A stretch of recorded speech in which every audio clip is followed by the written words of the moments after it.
everyone! Hello! Welcome to our YouTube channel!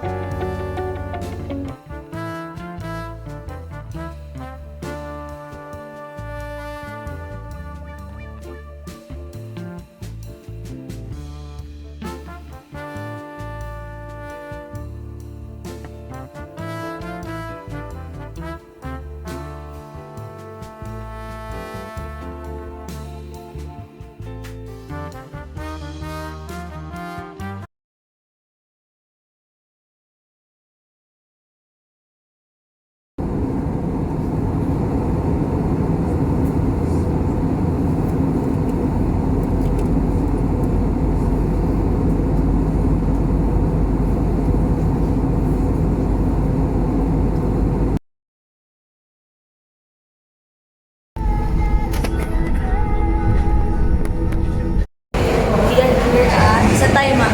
Kuala Lumpur, Malaysia. Kuala Lumpur, Malaysia. Airport. Yeah. Bye-bye.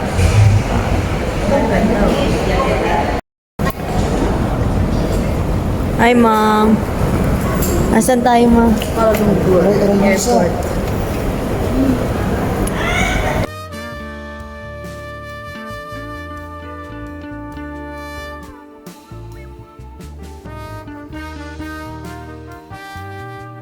The next day.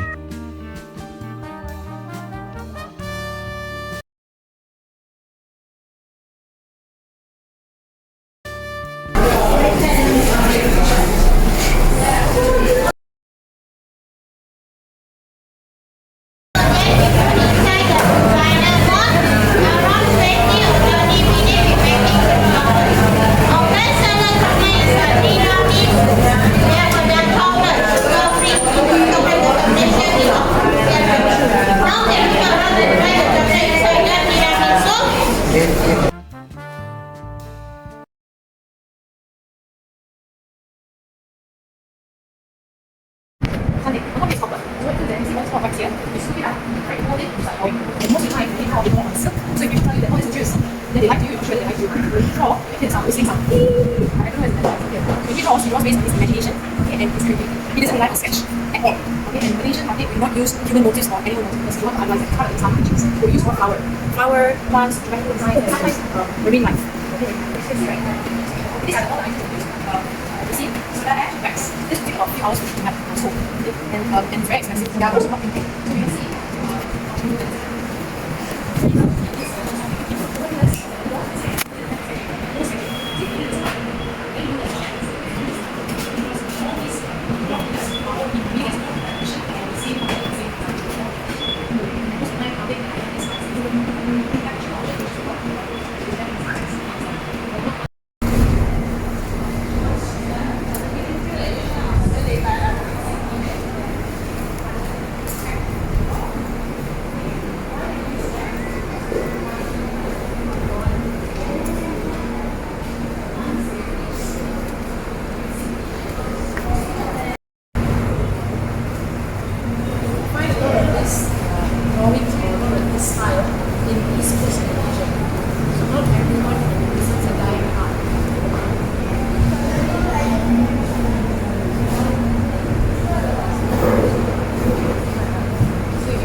Yang Maha Mulia, Yang Dipertuan Agong, Yang Dipertuan Agong Sultan Abdullah. Actually, it's longer. Sultan Abdullah is just a name. In front of it, you must see the title, and the name is long, very long. It's about three rows. I'm not kidding. Really not kidding. Seriously not kidding. So usually we just call him Your Highness, Your Highness, Your Majesty.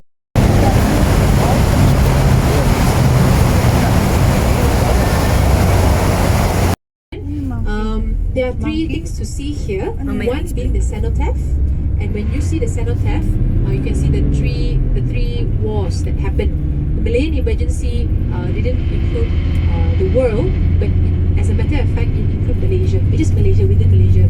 We were fighting against the communists. The British, the Indian and the Chinese were fighting against the communists. Now, communists does not just confine to the Chinese. It's also the Indian.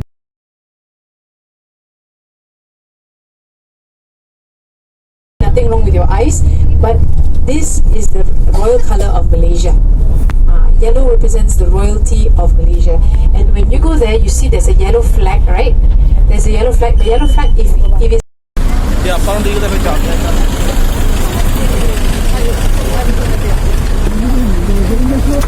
Mama Niza. Dito kami sa Kings Park. Mali.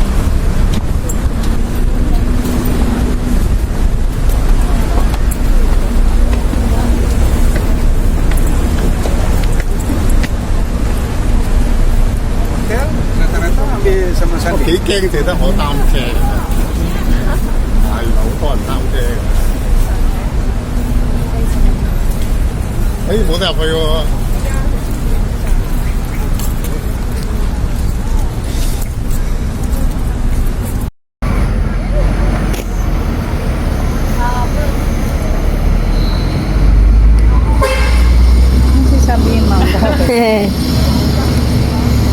You see the names that are inscripted, and you see a lot of British names and Indian names. Very seldom you see Malay or Muslim name or Chinese, because these are the people that fight during the war, especially World War I. When you look further inside, when you see the pavilion, those are the battalions that fought during the Malayan emergency. Okay, there are about 74 of them, if I'm not mistaken, 74. They come from Hong Kong. I think some of them are Hong Kong, some from India, New Zealand, Australia, all the Commonwealth countries. Alright, and when you go further in, there's also another model. So we should be actually, Ito na lang para mag-Korean. Ito para buo tayo. Hindi, sige na, ikaw muna na. Para buo. Puro ka ako. you see everyone back at the bus. 12 cents. Okay, 12 cents bus is there. Yeah, nice. Eh, parang yung transfer sa akin. Mamaya. Hindi ako lang isa lang. Kasi ito dito. Hi, Ma. Niza. We are in Sabunga. It's in, National Monument.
Kaya nga pag ganun siya, hello, we're here at Museum Negara.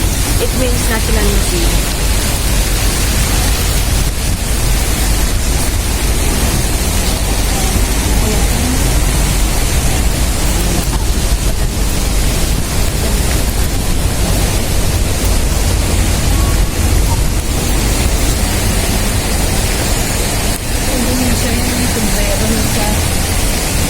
Sabi ko gusto ko. doon tayo sa Petronas Tower.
Masyadong malayo kung pupunta pa tayo doon.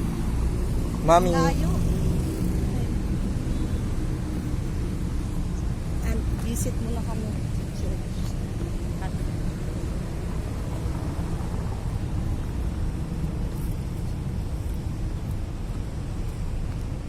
Mama, pwede ba tayong magpagabi sa...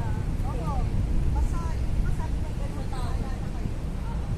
Kasi gusto ko na magkaroon ng dito na umaga.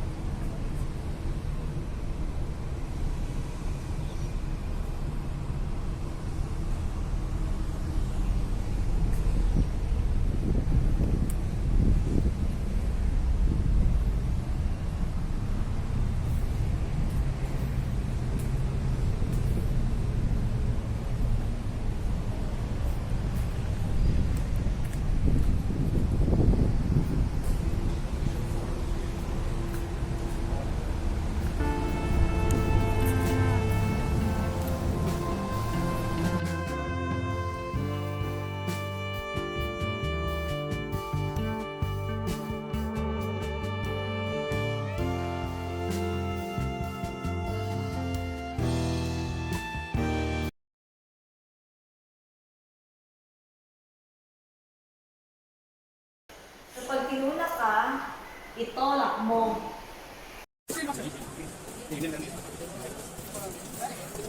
Hi, Ma. Lisa. Medyo ano dito.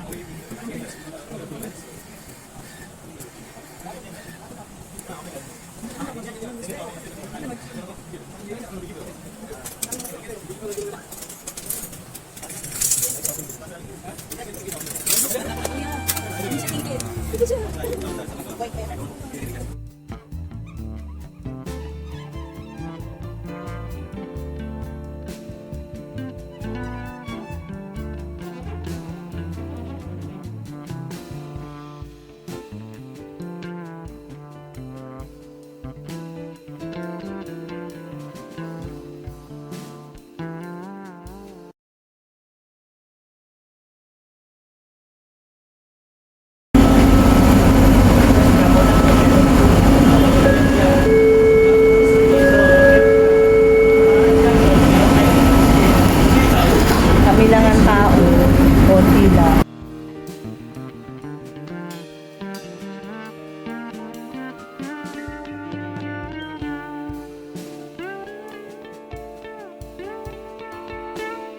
The next day.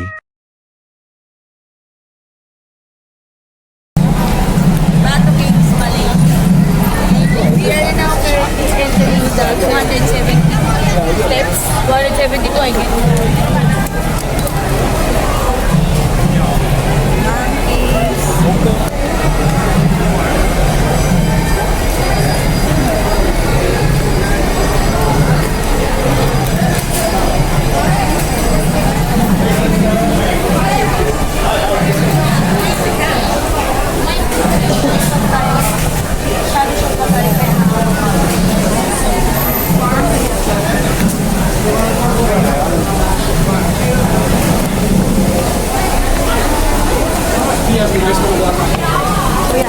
Naka-shorts ako, kaya kailangan ko mag-wear nito.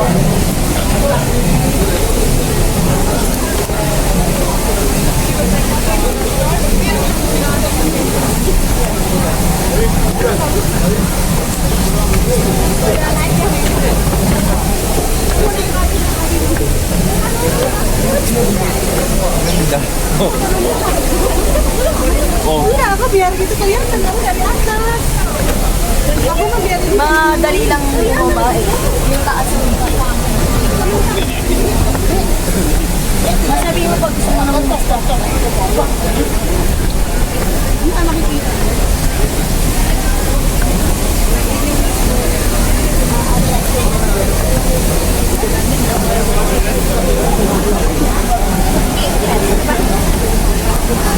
Pagod si Besh.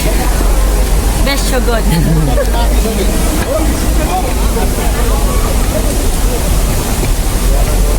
Ilan ba isang ganito? Hindi ko alam. Bilangin ko mamaya.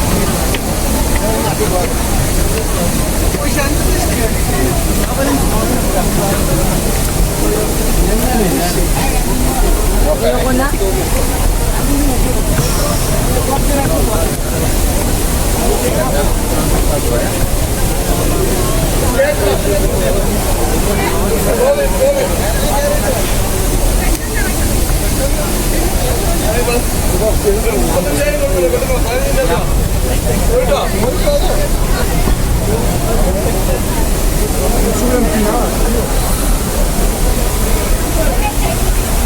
Pavimento está mal empinado.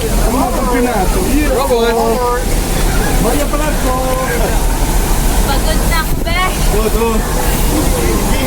Besh, pagod na si Mother. Hi, Ma. Pag pababa, mabilis na yan. Makin na kayong bag mo. Hindi ka mayroon.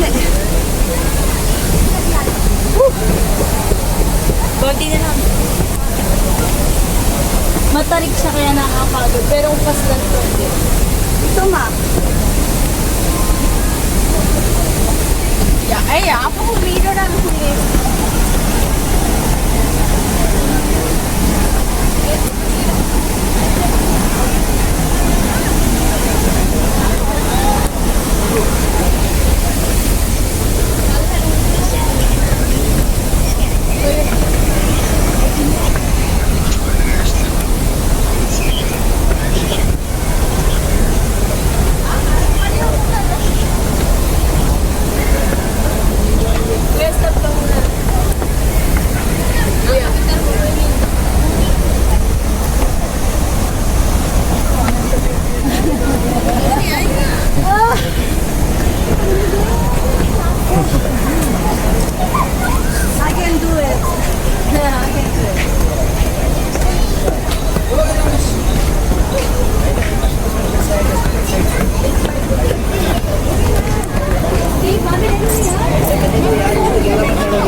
Ma, yung shades mo baka brutin yan. Naibahan naman. Hey! Hindi, hated.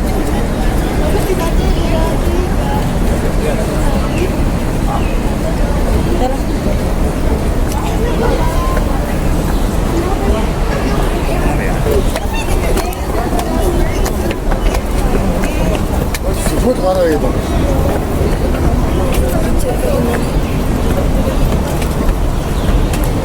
Kuya.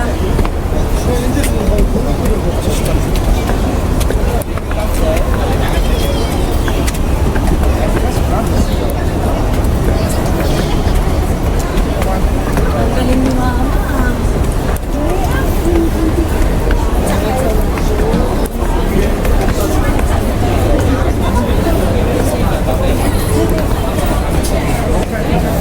Eric, echaron.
அடிவரும் காவடிகள் நின்றடுதே பாபா அடிவரும் காவடிகள் நின்றடுதே Baba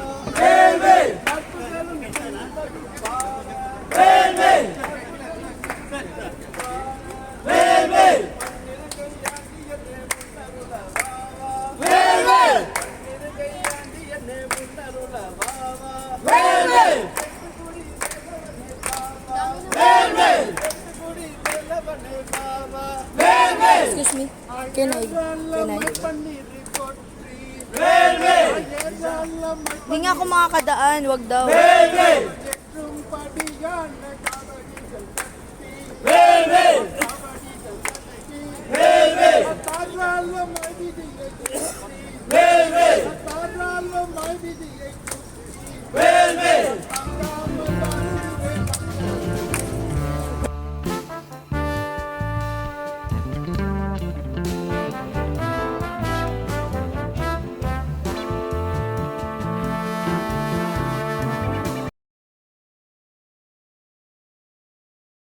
Northern Indians, the arrogant communities in India.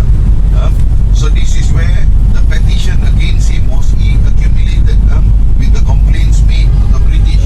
So eventually, what they did was they complained to the British. British pressured him. That's how he came about to decide on the construction of this.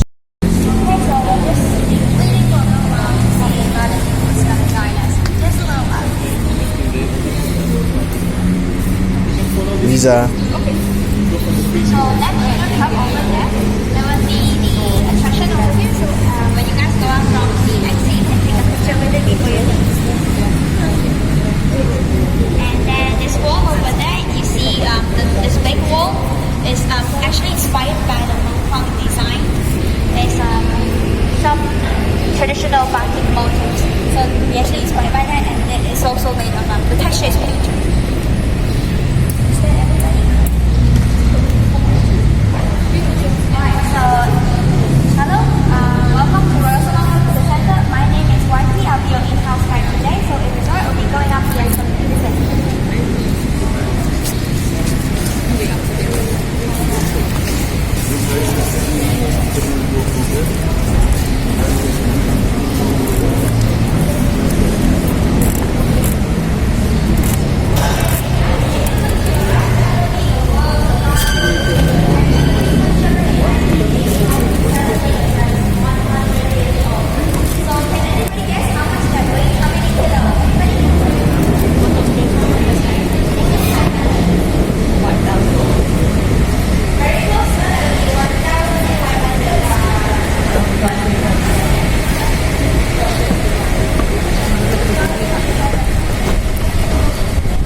This is a picture of our founder, Mr. Yang Kun. Mr. Yang Kun came from the port of Hankou in China to Kuala Lumpur in 1885. Unlike other immigrants, Mr. Yang Kun did not come to mine tin, but to make a pewter. So pewter is an alloy, a combination of three metals. Mainly tin, a little bit of antimony, a little bit of copper, three metal, we combine them to become pewter. And this was the shop house opened by our founder. This gentleman was Mr. Yang Kun at his young age. So over here, you can see the different ways of tin mining. So this is gravel pump mining, which uses water. Also gravel pump mining. And then we have three other ways, which is open cast mining. And then we have tin dredge mining, the machine. And the last one would be panning. This is panning or dulang washing. And then up there, you can see the images of Kuala Lumpur 100 years ago. And at the screen, you will see the pewterwares made by early traditional tools in 19th to 20th century. And if you look over there, you will see a man in white shirt, and he was Mr. Yong Peng Kai, Mr. Yong Kun's third son. So Mr. Yong Kun's third son, Mr. Yong Peng Kai, runs the Selangor Pewter Factory, which is the picture above. So when he took over the business, Mr. Yong Peng Kai introduced machinery into the production line. And then here the business center, we have facing the main importing X, which includes the facility of China, Prince Albert, and then we also have US former President Bill Clinton, and of course actor Mel Gibson, which is President. So that's alright. Anyways, okay, we'll be looking at the screen. So before we were named the Royal Selangor, we were named the Selangor Pewter. So we got a royal endorsement from Malaysia August, and that's why we changed our name to Royal Selangor. We also have two other sister companies, Selangor and Kamis. So Royal Selangor is making pewter, and Selangor is making 80 karat gold jewelry. And Kamis is a silver brand that we follow from the UK, and these are our offices across the world. Kuala Lumpur is our headquarters. So if it's okay, we'll be heading to the museum this way.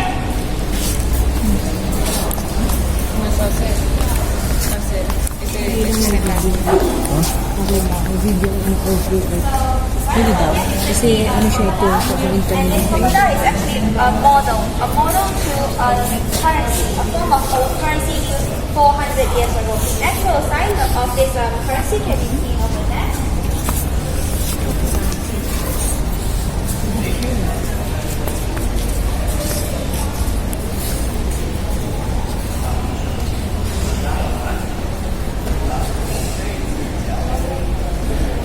So over here we have what we call the animal money.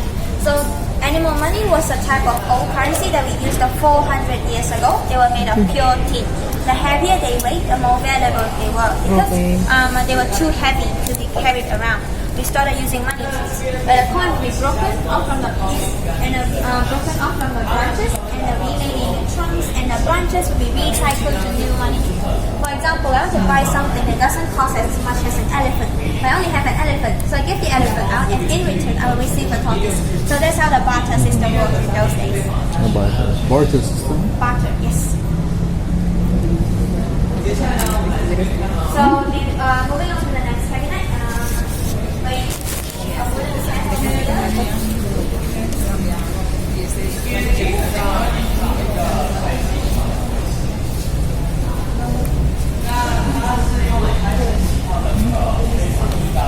Back in those days, we want to mine we have a method called dulang washing or panning. It's basically same as gold mining, where we use this wooden pan to scoop a tin bearing ore from the river or the stream, and then we swirl it so that the water is out and only the heavy tin ore remains. Then we collect the tin ore into the bag, sent to the factory for smelting process. We made into tin ingots of 5 kilograms. It had heavier labor such as some tin dredge mining. So in the picture you see just now, you can only see women doing this kind of work. Because men, they are involved in other ways of tin mining. So women do the dulang washing at those times. And then we'll be looking at the back. So here you could see a variety of future items that we collected from across the world. We have future trophies, future compensation, and future... Di ba ang dami natin?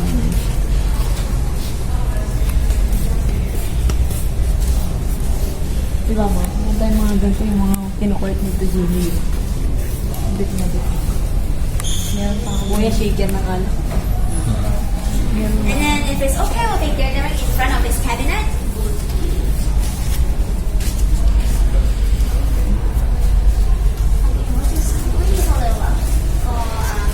Tourists to come join us. Alright, so over here. Okay, so what you guys looking at is a traditional soldering tool. So first of all, we will put petrol into the can, and then we step on. After the Second World War, only Selangor pewter survived, and these are the touch marks used over time. And right now, we're using Royal Selangor as our touch mark.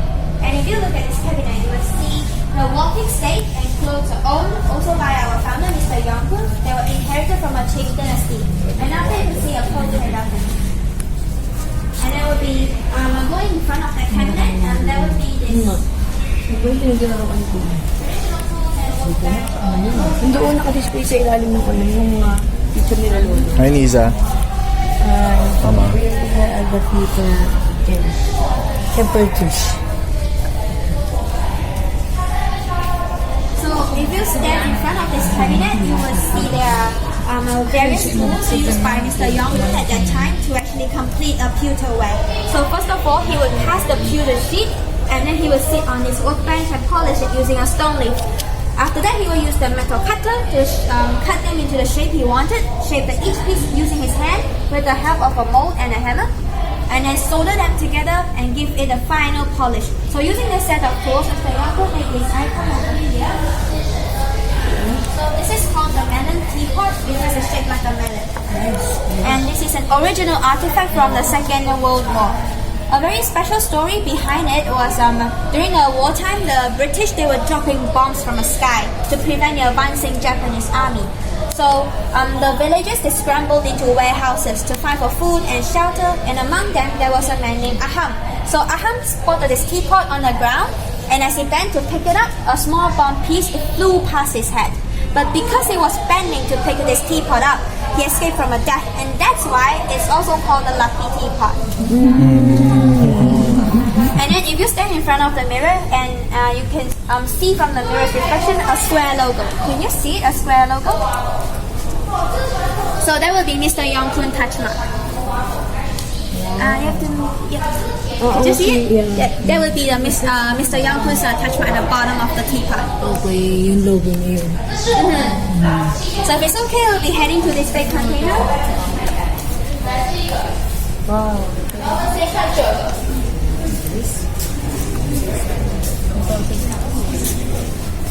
这是我刚刚所说的铁管的最先进的开采 This one is actually hollow inside, but just kind of show how the pewter shavings look. Okay, so everybody here. 总共有120个茶斗， So in this big box, we have what we call the pewter swab for pewter shavings. So pewter shavings, they were produced when scraped off for pewter surface. So 1,570 kilogram is 1 day's collection. We collect them and recycle them so there's no wastage in the factory. Using 1 day's collection, we can make 3,849 of this mini melon teapots. You can handle it. Or 1,422 of that coffee pot. Ang bigat. Sobrang bigat niya. Kasa? Heavy. Mabigat siya. So if okay, we're covering that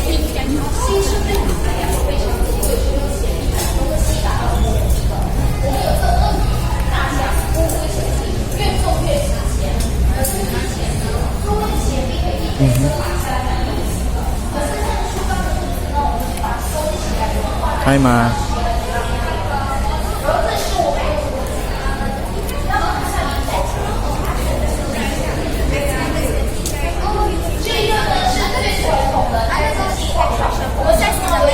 and you don't want the soil, rocks, or water to dispose in the ocean. The bank's the size of 2 football fields. And then the chain is front part. And if you look up there, that would be the actual tin jet buckets, the main chain is front. So one tin jet can have as many as 120 of these tin jet buckets, and the whole tin jet can weigh up to 5,100. It's in the actual size, but it's not in the actual weight.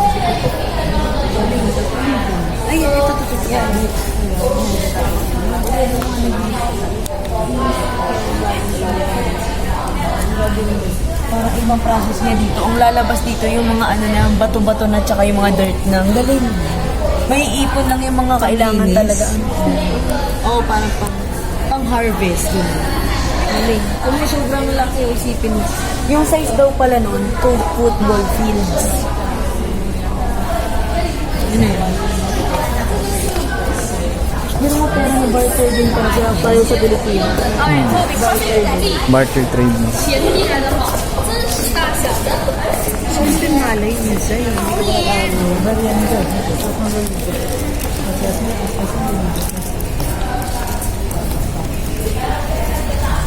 1885? Lisa, Mama.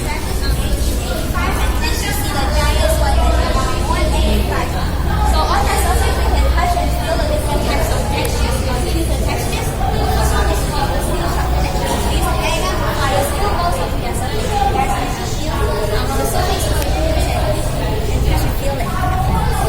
This is steel flat. And the second one is hammer finish done by hand hammering. And the third one is a lava finish. We use machine to cut their surface. Something similar to bullshit lava. And the last one is something we use to cut the people from the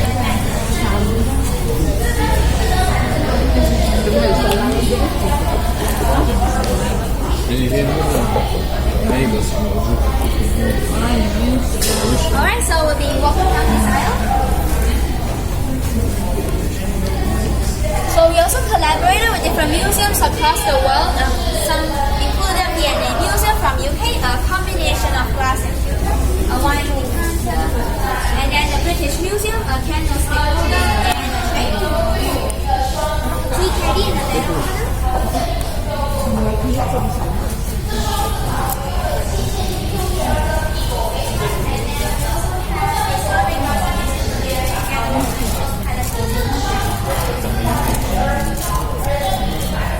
So can you guys guess what these are?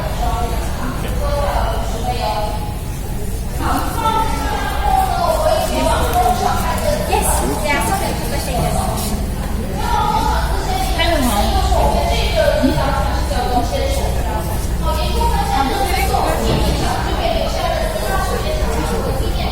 Maybe we can play a little game right now.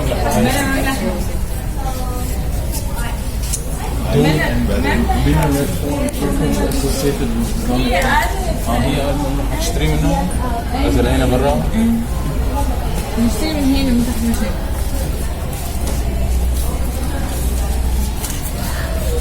Sorry? Hey, for salt and pepper. She said that. really Yeah. She said that? Yeah, I heard. You heard her say it? Yeah. Let's see.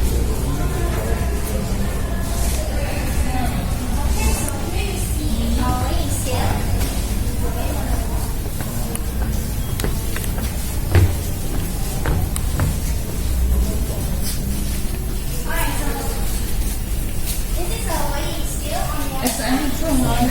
So anybody can just step up onto this hand and try to guess how much that weight is going to sink. Is there any volunteer? Yes? Go ahead na. Anyone? Ano gagawin? You want to go up? Ikaw na sabihin. Ano gagawin? Just step up. No, no. More than one. I need more than one. Yes. Okay, dalawa isa parang روحي روحي And then 1, 2, 3. I think I need 2 more. Anyone? all girls. Okay. So we'll see the number 4 and number 5. All right. Step up. Okay. So how much would that weigh with the sum of their weights? How many kilos? 500 Less than 500. less than 500 25. 225 Less than 300. Very close. less than 300 still 270. Yes, 250 250. kilos. Alright, so we'll be walking back the way we came from. So, is that okay? And then how do you walk? Okay, so one by one. On your step. Lisa, Huwag ka munang alis yun. تبي توسخي بيبي.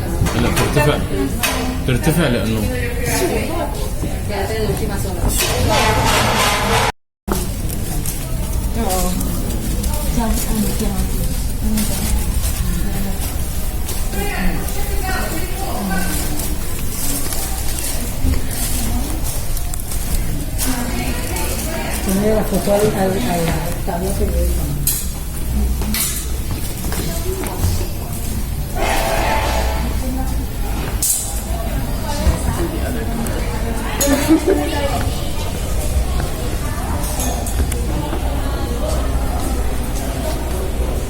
Selfie tayo, di na.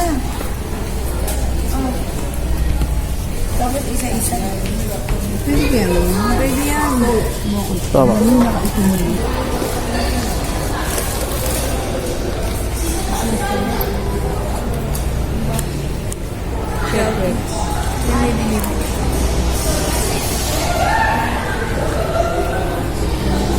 Mama, ano yung nai-wave mo ko? Malami.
This is future savings.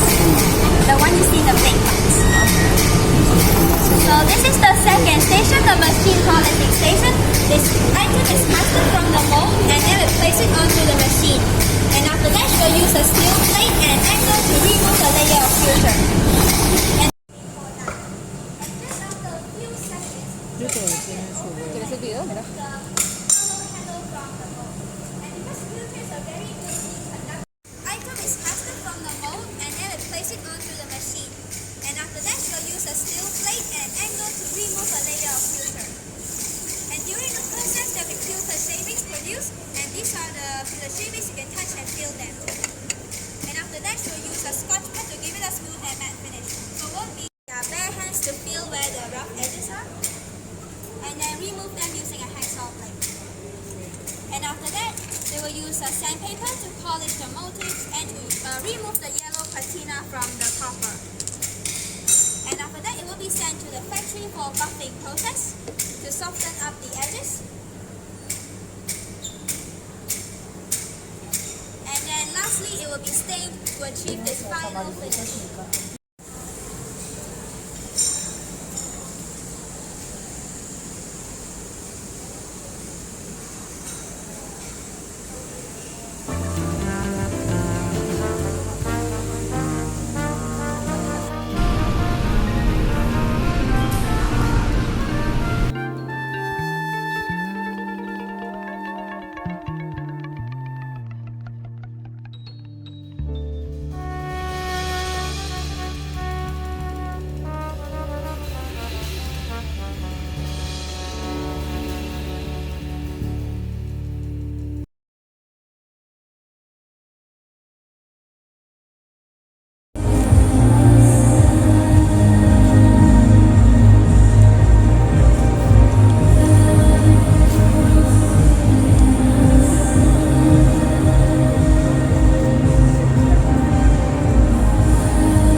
bakla si McDonald's, ang tawag sa kanya ay Necky. Alam nyo, namimiss ko yung chow fan. Chow fan sa chow kit.